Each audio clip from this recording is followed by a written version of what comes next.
Alright, let's do one more quadratic inequality by using the method of graphing. Okay, so remember step one. Where's my draw? Okay, step one is graph. So graph the quadratic part. Okay, because I know the other side is just 0, which is good. If the other side is not 0, then you have to move everything to one side first, as shown in the previous example. Okay, so for this one, if I were to graph this one, so 9 minus x squared is obviously 3 minus x and 3 plus x. A difference of two squares. That means we've got a x at positive 3 and x at negative 3. Oops. Positive 3 and negative 3.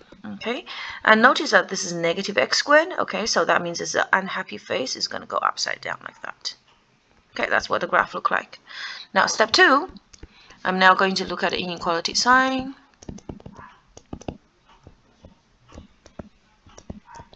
Okay, and I know that I want the quadratic 9 minus x squared to be greater or equals to 0. The fact that it's greater or equals 0, that means I want the region where it is above, because greater than, okay, above the x-axis. Notice the x-axis. Notice that it's greater or equals to, so remember it is inclusive. It is a closed circle. All right. So from here, when is this thing above the x-axis? That is this part.